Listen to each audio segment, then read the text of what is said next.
గత 5 ఏళ్ల వైసీపీ పాలనలో జగన్ అనేక కంపెనీలను తరిమికొట్టారని మంత్రి వాసంశెట్టి సుభాష్ విమర్శించారు. భవన నిర్మాణ కార్మికులు ఊచకోతకు గురయ్యారని అన్నారు. ఇక కూటమి ప్రభుత్వం వచ్చాక లక్షల కోట్ల పెట్టుబడులు రాష్ట్రానికి వస్తున్నాయని తెలిపారు.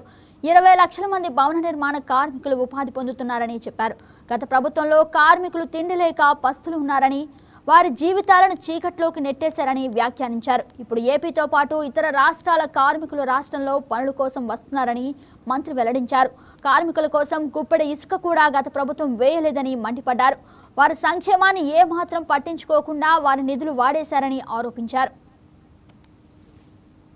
ఈరోజు సుమారు 22 నెలల వ్యవధిలో ఈ కార్మికుల భద్రత విషయంలో కానీ, ఆరోగ్య విషయంలో కానీ, ఇటు సంక్షేమ విషయంలో కానీ అనేక మార్పులు తీసుకుని వచ్చారు గౌరవ చంద్రబాబు నాయుడు గారు.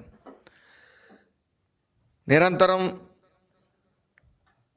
ఒక కార్మికుడిలాగా శ్రమిస్తూ మరి ఈ కార్మికుల ఆరోగ్యం భద్రత విషయంలో నిరంతరం ఆలోచించే గౌరవ ముఖ్యమంత్రి నారా చంద్రబాబు నాయుడు గారు మరి నిన్న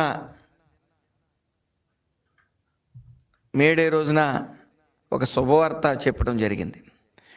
లేబర్ అడ్డాస్ అనే 15 నగరాల్లో వెనువెంటనే నిర్మించండి అని చెప్పడం జరిగింది. దీనివల్ల ఎవరైతే జట్టు కూలీలు కానీ, కార్మికులు కానీ మనం చూస్తూ ఉంటాం, చాలా సెంటర్లో నడి రోడ్డు మీద నిలబడి పనుల కోసం ఎవరన్నా యాజమాన్యం వస్తుంది,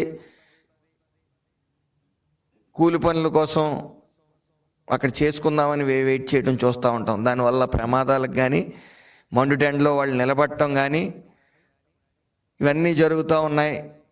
వీళ్ళకి ఏదో చేయాలనే ఆలోచనతో మరి నారా చంద్రబాబు నాయుడు గారు లేబర్ అడ్డాస్ అనేవి 15 పైలట్ ప్రాజెక్టుల కింద 15 నగరాల్లో పెట్టమని చెప్పడం జరిగింది. దానివల్ల విశ్రాంతి తీసుకునే అవకాశం, అలాగే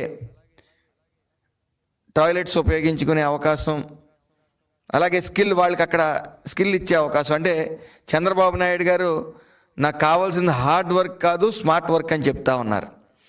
కొత్తగా వచ్చిన పరికరాల్ని వాళ్ళు ఎలా యూజ్ చేయాలనేది స్కిల్ ఇవ్వడంతో పాటు కొంతమంది యాజమాన్యుల ద్వారా కొంత ఇన్ఫర్మేషన్ తీసుకుని వాళ్ళకి ఎంత లేబర్ కావాలి, జట్టు కూలీలు కావాలనేది అక్కడ డేటా ఉంటుంది. కాబట్టి వాళ్ళందరికీ కూడా పని దొరికే విధంగా, ఉపాధి కల్పించే విధంగా కూడా ఈ లేబర్ అడ్డాస్ ఉపయోగపడతాయి.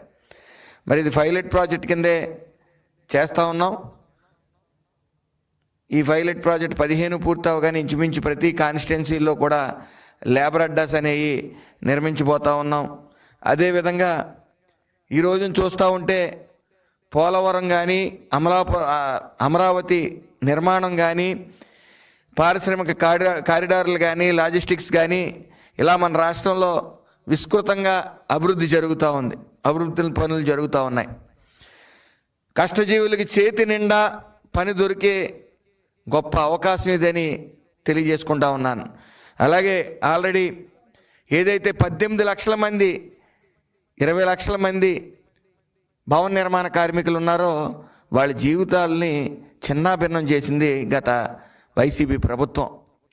1214 మెమో పెట్టి వాళ్ళకు వస్తున్న సంక్షేమ పథకాలన్నీ ఆపడంతో పాటు ఇసుక బంగారంలో అమ్మటం వల్ల కనీసం సంవత్సరంలో 70-80 రోజుల మించి పనులు లేవు.